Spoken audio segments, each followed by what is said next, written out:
이 한국 교회 다음 세대 위기는 더 이상 새로운 이야기가 아닙니다.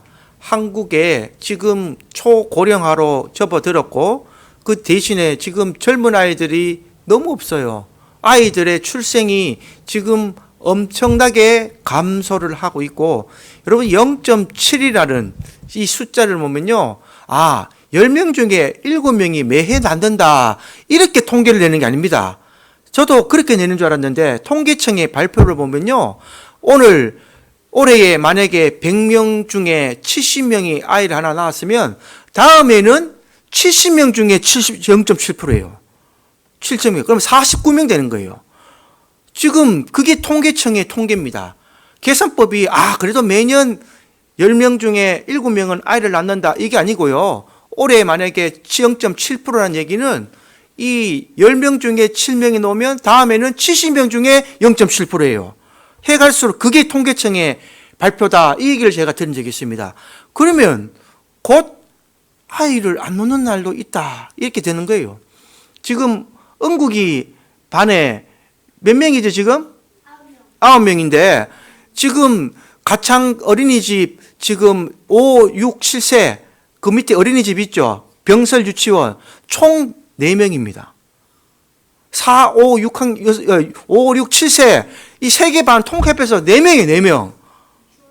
내가 응국이 데리러 한번 가니까 이 놀이터에서 4명이 놀고 있더라고요. 그래서 선생님 보고 물어봤어요. 선생님 지금 왜 애들 요거밖에 안 나왔어요? 그러니까 웃으시면서 이게 다예요 가더라고요. 이게 다예요. 응국이 때 유치원 가면요 한 20명 있었어요. 20명. 예. 그 위에 어느 응국이 같이 병설 다닐 때는요 한 20명 정도 있었어요 진짜. 근데 지금 어느 유치원 학교 들어가고 응국이 들어갔는데 그 밑으로 지금 4명 있어요. 4명. 아주 심각합니다 여러분. 피부로 못 느낄 뿐이지 이 한국 교회 또 우리나라의 이 어린 아이들이 나오는 이 인원수가 아주 심각합니다. 그런데 더 근본적인 문제는 뭐냐? 이 아이를 바라보는 시선에서 문제가 있다는 것입니다.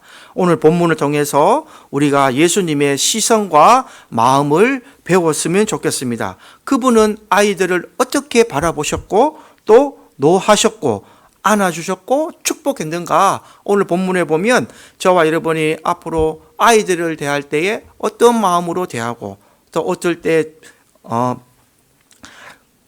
축복을 하면서 그 아이들을 바라보는 시선이 좀 바뀌었으면 좋겠다라는 것을 다시 한 번 더 말씀드립니다. 첫째, 오늘 13장 13절 14절 한번 읽어보겠습니다. 마가복음 시작. 사람들이 예수께서 만져주심을 바라고 어린 아이들을 데리고 오매 제자들이 꾸짖거늘. 여기 13절까지 한번 보겠습니다. 자, 사람들이 예수님이 계시니까 예수님께 복을 받기 위해서 만져주십시오라고 데려오는데 누가 꾸짖어요? 누가 꾸짖습니까?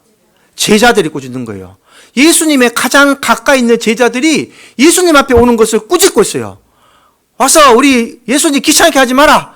예수님 만지지 마라. 사람들은 예수께 와서 복 받으려고 아이들 데리고 왔는데 제자들이 꾸짖는 모습이 나오게 됩니다. 그때에 예수님께서 뭐라고 말씀하시는가? 우리 14절 다시 한번 읽어보겠습니다. 시작.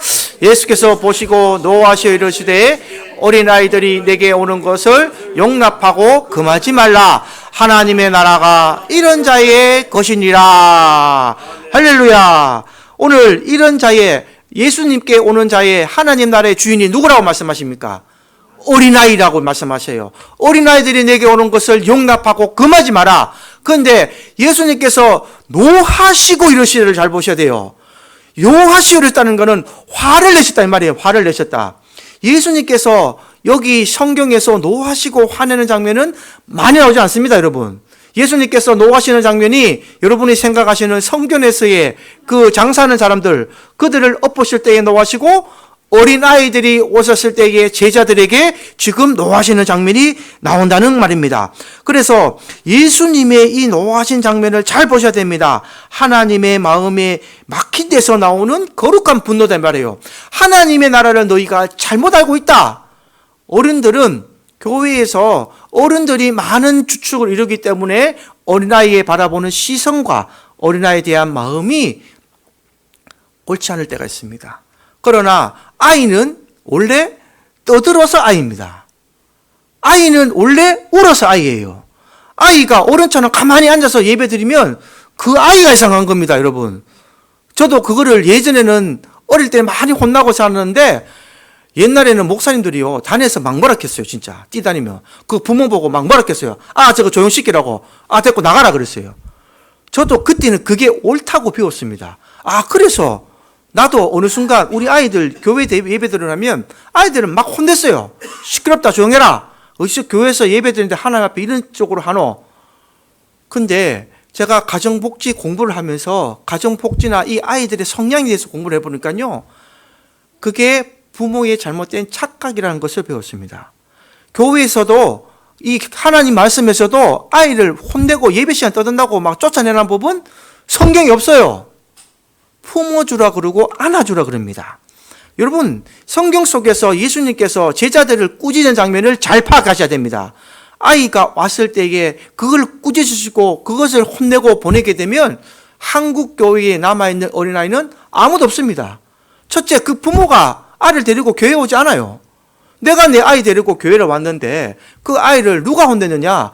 교회에 많이 다니는 직권자들이 혼낸다니까요. 세신자들은 아이들 혼내지 않습니다. 교회에서 많은 이런 얘기를 들어보고 제가 학교 가서도 이런 얘기를 들어보면 그 부모들이 상처받는 얘기가 뭐냐면 교회에서 권사님들이 이상한 소리예요. 전도사님이 이상한 소리예요. 상처받아 못 가겠어요. 저 실제로 얘기 들었습니다. 그 믿음의 통로를 막는 역할을 누가 하느냐 한번 잘 생각해 보셔야 되는 겁니다. 예수님은 아이들을 무시하지 않으셨습니다. 그래서 예수님은 아이가 오는 것을 방해하지 마라, 제자들을 꾸짖었다라는 말을 하게 됩니다. 한 선교사가 아프리카 오지에서 복음을 전하고 있었습니다. 근데 아프리카 오지에 처음에 가서 힘들었는 것이 뭐냐? 말이 통하지 않으니까 이 어려움을 겪고 어떻게 하면 아이들과 친하기 위해서 내가 이 아이들에게 하나님의 말씀을 전할 수 있을까라고 말하면서 이 고민을 하다가 말이 통하지 않으면 그림이 제일 빨라요. 아이들에게 그림을 보여주면서 성경 이야기를 막 풀어줬는데 4살 여자아이가 그 그림을 보고 그 집에 가서 엄마에게 말했대요. 엄마, 내가 이 선생님 말을 못 알아듣는데 이 그림을 보고 이 선교사님이 하는 말 듣는데 엄마, 예수님이 우리를 위해 십자가 못 박혀 죽었대. 엄마, 나랑 교회 가자. 이 아프리카 아이들이 엄마에게 복음을 전하기 시작한 거예요. 그래서 며칠 뒤에 그 엄마가 교회에 처음 발을 들였고 그 가정 전체가 교회에 와서 예수를 믿게 되었다라는 선교사님의 간증이 있었습니다. 이 4살밖에 되지 않았던 작은 아이가 선교사님과 그 가정을 이어주는 축복의 통로가 되었다는 거예요. 우리가 무시하고 우리가 각 쉽게 보는 이 4살짜리 어린아이가 그 그림 언어, 그림 성경책을 배우고 난 뒤에 엄마를 전도하고 그 가정을 전도하는 이 축복의 통로에 쓰여지게 되었다. 이 사실만 보더라도 아이 하나를 품는 것이 가정 전체를 품는 출발점이 되어 있다라는 것을 우리가 한 번 더 눈여겨보고 이 예화를 통하여서 어린아이를 바라보는 시선이 확장되기를 주님의 이름으로 축복합니다. 그래서 두 번째, 하나님 나라는 어린아이와 같은 자일 것입니다. 마가복음 10장 15절 말씀 다시 한 번 더 우리 함께 읽어보겠습니다. 시작.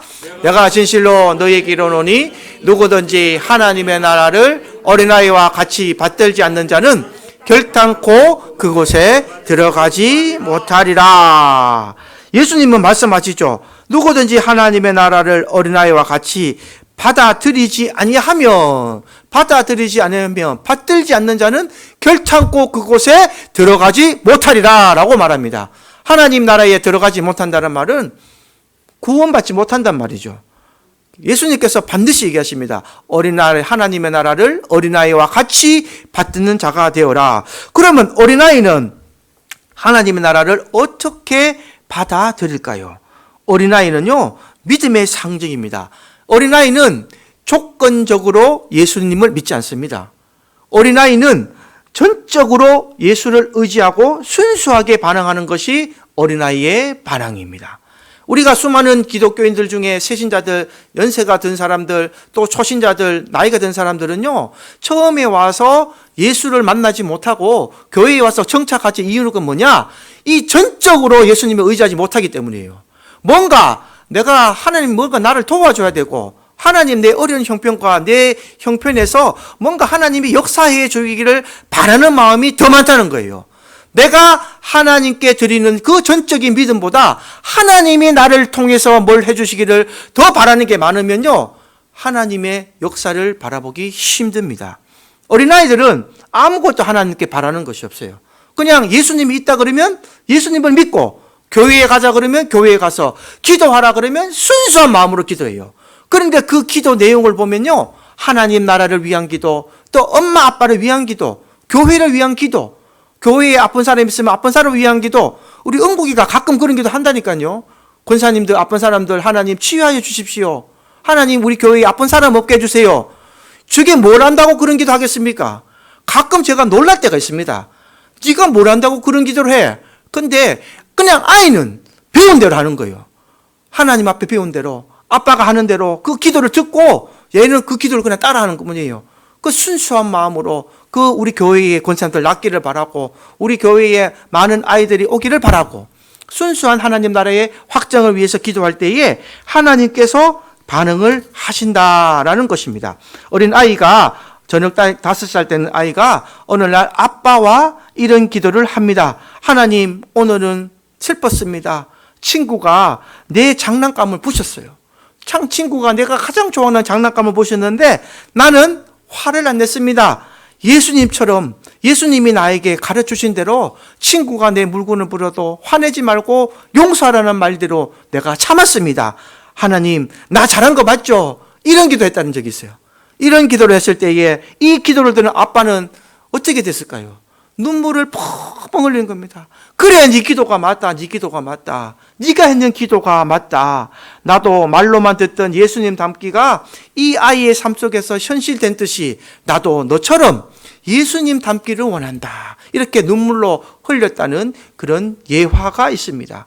어린아이는 순수하기 때문에 그냥 말씀대로 살려고 노력하는데, 이렇게 좀 성장한 어른들은 자기 가치와 자기 뜻을 더 하나님 앞에 부탁드릴 때가 많다는 것입니다. 그러나 아이들은 교리로 이해하지 못하는 것을 삶으로 실천할 줄 아는 존재입니다. 그래서 어른들은 법과 율법으로 사람들을 많이 정죄하고 사람들을 바라보지만, 어린 아이들은 말씀으로 하는 것이 아니라 삶으로 실천한다는 것을 다시 한번 기억하셨으면 좋겠습니다. 그래서 예수님께서 말씀하시지요. 너희가 하나님 나라를 이 아이들과 같이 받들지 못하면, 받아들이지 못하면 하나님 나라에 결단코 들어갈 수가 없다라는 말씀으로 정리를 하신 것입니다. 누가복음 18장 17절도 우리 한번 읽어보겠습니다. 시작. 내가 진실로 너희에게 이르노니 누구든지 하나님의 나라를 어린아이와 같이 받아들이지 않는 자는 결단코 거기 들어가지 못하리라 하시니라. 아멘. 누가복음도 똑같이 설명했지만 이 부분을 받아들이지 않는 자라고 설명을 합니다. 그래서 하나님을 어린아이와 받아들인다는 말은요, 예수님 닮은 삶을 살아간다는 거예요. 예수님 말씀대로 살아가는 삶으로 바뀌어야 된다는 말을 하고 있습니다. 그래서 다시 결단코 거기에 들어가지 못하리라는 말씀을 기억하셔서 꼭 주님의 말씀을 받아들이고 하나님 나라를 품고 살아가는 저와 여러분 되기를 주님의 이름으로 축복합니다. 그래서 교회는요, 세 번째 뭐냐? 다음 세대를 안고 축복하는 공동체가 되어야 되는 겁니다. 아이를 안고 축복하는 공동체. 마가복음 10장 16절 예수님이 어떻게 하셨는가 한번 읽어보겠습니다. 시작. 그 어린아이들을 안고 그들 위에 안수하시고 축복하시니라. 할렐루야. 그러면 저와 여러분들도 교회에 들어오는 모든 아이들, 또 길 가다 보는 아이들, 누구라도 그들에게 해야 될 여러분의 모습은 뭐냐? 그들을 안고 안수하시고 축복해 주시길 바랍니다. 내가 예수님 이름으로 너를 사랑한다. 나와 전혀 상관없는 아이라도 안아주십시오. 안아주고 예수님 이름으로 너를 사랑하고 축복한다. 너 지금은 예수를 안 믿어도 꼭 예수 믿고 천국 가기를 바란다. 이런 축복의 기도를 늘 하시는 여러분 되기를 주님의 이름으로 축복합니다. 그래서 이거는 단순한 행위가 아니라 교회가 또 저와 여러분이 다음 세대를 향해서 해야 할 상징하는 세 가지입니다. 첫째, 안아준다. 가까이 품고 함께 시간을 보낸다는 뜻이죠. 손을 얻는다. 영적으로 책임지고 그들의 삶 위에 축복을 다한다. 이 말씀이 되는 거죠. 그리고 3번, 축복한다. 그 존재의 가치를 귀하게 여기고 미래를 함께 기대한다. 이런 뜻이 담겨져 있습니다. 그래서 지금 우리 교회에 우리 은흥국이 빨고도요, 우리 하락 올 때, 하진이 올 때, 이 예원이 하진이 올 때요, 다 우리가 안고 그냥 강춘경 권사님 증손자 왔나 이걸로 끝나면 안 된다는 거예요. 우리가 서로 함께 한번 안아주고 축복해주고, 얘들아 예수 믿고 꼭 구원받자, 엄마 아버지와 함께 꼭 교회 나와라, 이 축복의 말을 늘 해줘야 됩니다. 그러면 이 아이들이 그 얘기를 듣고 엄마 아빠한테 얘기하는 거예요. 이 아이들이 엄마 믿지 않는 엄마 아이들을 주님께로 인도하는 축복의 통로가 될 줄 믿습니다. 그 헌신과 사랑과 수고와 노력이 없이 거저 되기를 바라신다면 그거는 저와 여러분의 교만이 되는 것입니다. 하나님의 일은요, 먼저 헌신과 수고와 충성이라는 단어가 들어가야 됩니다. 내가 먼저 수고하고 인내하고 충성하는 그 예화가 들어가야, 그 단어가 들어가야 하나님의 일은 하나님이 일하시고 이루어진다. 한 노인이 있었습니다. 교회를 떠나서 한 10년 동안 하나님을 원망하며 살았습니다. 그런 어느 날 손주가 주일학교에서 만든 색종이 편지를 하나 들고 와서 말합니다. 할아버지, 이거 예수님한테 드리려고 만든 건데 할아버지가 안 계셔서 예수님도 섭섭하실 것 같아서 할아버지 드리려고 갖고 왔어요.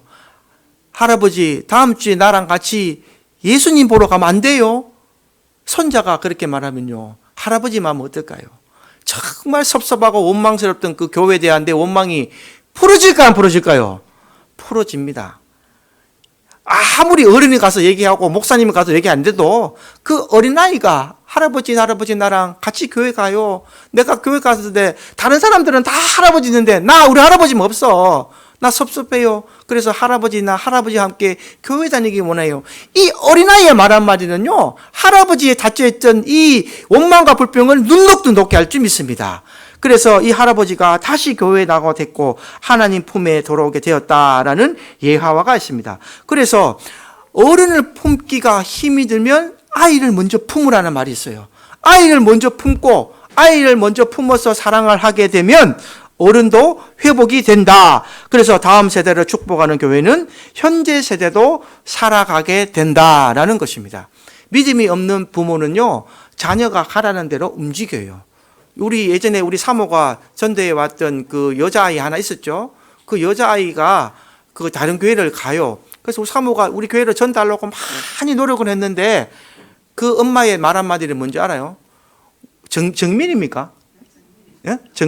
정민이가 이 교회 가기를 좋아해요. 그래요. 왜요? 그러니까 거기는 친구도 많고 또 뭐 재밌는 게 많다. 그러니까 엄마가 교회를 가는 그 교회 가는 이유가, 엄마는 우리 사모하고 친구가 되고 처녀하고 이렇게 놀러 오고 싶은데 아이가 거기 가고 싶으니까 그 교회 간다 말을 제가 들은 적이 있습니다. 그러니까 엄마를 움직이는 거는 아이의 말에 많이 좌지될 때가 많아요. 아이가 이 교회 가고 싶다, 이 교회가 참 좋아, 이 교회가 편해 이러면요, 부모는 그 교회를 갈 수밖에 없습니다. 그러니까 아이를 품으면 어른도 회복이 된다. 이 말씀을 기억하셔야 됩니다. 그래서 디모데전서 4장 12절 13절 말씀을 우리 다 같이 한번 합독해 읽어보겠습니다. 시작. 누구든지 내 연소함을 업신여기지 못하게 하고 오직 말과 행실과 사랑과 믿음과 정절에 있어서는 믿는 자에게 본이 되며, 13절요. 내가 이럴 때까지 읽는 것과 권하는 것과 가르치는 곳에 전념하라. 할렐루야. 이것이 지금 교회가 해야 될 일입니다. 다시 12절 돌아가겠습니다. 내가 누구든지 내 연소함을 업신여기지 못하게 하고, 이거는 바울이 디모데에게 마지막으로 한 얘기죠. 이때 디모데가 청년 때고 좀 젊을 때입니다. 그런데 이 디모데라는 교회에서 목사님으로, 지금으로 말하면 교역자로 가게 됐을 때에 사람들이 네 연수함을 업신여기지 못하게 하라. 그래놓고 뒤에 나오는 말이 말과 행실과 사랑과 믿음과 정절에 있어서 믿는 자에게 본이 되어야 된다는 얘기하는 거예요. 네가 사람들에게 업신여기지 못하게 받고 네가 그 교회를 이끌어 가려면은 본이 되란 말을 그 디모데에게 바울이 마지막에 유언처럼 얘기하는 겁니다. 그러면 이 얘기가 바울이 지금 디모데에게 하는 얘기가 아니라 예수님이 오늘날 저와 여러분에게 하는 얘기인 줄 믿고 받으시길 주님의 이름으로 축복합니다. 우리가 사랑과 말과 행실과 믿음과 정절에 있어서 다음에 들어올 세대들에게, 다음에 올 어린아이들에게 믿음의 본이 되어야 되는 거예요. 믿음의 본이 되어야 그 본이 된 모습, 그 가르침을 아이들이 받아들이게 되는 것입니다. 내가 만약에 이 은은국에게 옳지 못한 행동과 옳지 못한 말을 해놓고 아이들에게 가르침하면요, 저 아이들 대부분 나한테 반항합니다. 아빠도 안 그랬잖아. 아빠도 그렇게 그랬잖아. 아빠도 그렇게 한 적 있잖아. 요즘 아이들은 정말 빨라요. 우리 때보다. 더 강하게 아이들이 반응을 하게 됩니다. 근데 내가 옳은 모습을 보이고 내가 신실한 모습을 보이면서 아이들에게 가르치면요, 아이들이 알았어 따라오는 모습을 제가 경험을 했습니다. 그래서 내가 어린아이들에게 이 부모의 힘으로 누르는 것이 아니라 먼저 본이 되어야 되겠다라는 것을 배웠습니다. 그래서 13절에 다시 한 번 더 바울이 이렇게 얘기합니다. 13절 한번 띄워주세요. 4장 13절. 내가 이럴 때까지 읽는 것과 권하는 것과 가르치는 것에 전념하라. 할렐루야. 이것이 오늘날 교회가 해야 될 일입니다. 읽는 것과 권하는 것과 하나님 복음을 전하는 것과 가르치는 것에 전념해라. 그래서 이 교회는 이 일을 꼭 했을 때에 하나님의 능력이 나타날 줄 믿습니다. 그래서 결론은 뭐냐? 아이를 품는 것이 하나님 나라를 여는 열쇠가 됩니다. 오늘 예수님은 아이 하나를 향해서 태도를 통해서 하나님 나라의 성격과 방향을 분명히 말씀하셨습니다. 아이를 무시하면 하나님 나라를 닫게 된다. 그래도 내 주위에 계신 목사님들 중에 개척교회도 아닙니다. 몇몇 목사님들 중에 우리 주일학교 있는 걸 부러워하는 목사님들이 있어요. 목사님 그 주일학교가 있어요? 있습니다. 우리 아이 2명 있습니다. 그러니까 부럽습니다. 우리는 성도 30명 돼도 우리보다 더 많은 데도 있어요. 근데 아이가 하나도 없대요. 아이가 하나도 없대요. 그래서 나는 오늘 아까 우리 내 아이를 떠나서 이 아이들이 이렇게 어린이 주일날 말씀 암송하고 이 찬송한다 하는 것도 하나님 앞에 내가 감사드린다고 기도했어요. 여기 앉아서. 내 아이라고 생각하는 것이 아니라 저 아이들이 하나의 씨앗이 돼서 하나님 주일학교 또 이 아이들 자라서 중학교 고등학교 갈 때에 더 많은 어린아이들 또 중고등부 아이들이 와서 교회에서 성장을 해야 되는 것입니다. 그래야 이 아이들이 나가서 빛을 발하고 그 아이들이 하나님 나라를 이루는 이 씨앗의 하나님 나라의 문의 통로가 되는 겁니다. 그래서 아이를 품으면 하나님 나라를 여는 통로가 된다라는 것을 오늘 꼭 기억하셔서 우리 교회가 예수님처럼 아이를 품는 교회가 되기를 바랍니다. 그래서 아이를 통해서 하나님 나라가 이 땅에 더욱 풍성히 임하게 되고 아직도 가창에는 9명, 10명 정도 되는 어린아이들이 있습니다. 이 주위에 아이도 아직 있습니다. 아이를 보면서 우리가 전도하시고 아이들한테 복음 전하시고 또 특별히 아이를 보시면 꼭 안아주시고 기도해 주시기를 바랍니다. 옆집 누가 지나간 애가 아니라 나는 샘물교회 누구누구 권사입니다. 샘물교회 누구누구 집사입니다. 아이를 위해서 기도 한번 해줘도 되겠습니까? 라고 해주고 한번 꼭 기도 한번 해주시기 바랍니다. 그 아이들과 자꾸 부딪히면서 우리의 기도가 자꾸 날로 쌓여질 때에 하나님이 보시고 그 분량이 차시면 하나님이 어린아이들과 그 가정들을 하나하나 우리 교회로 불러 모으셔서 하나님 나라의 확장이 되고 하나님이 가장 기뻐하시는 샘물교회로 거듭날 줄 믿습니다. 그래서 아이를 품고 하나님 나라를 더욱더 확장해 나가시는 저와 여러분의 신앙이 되시기를 주님의 이름으로 축복합니다. 찬송가 563장 찬송드립니다.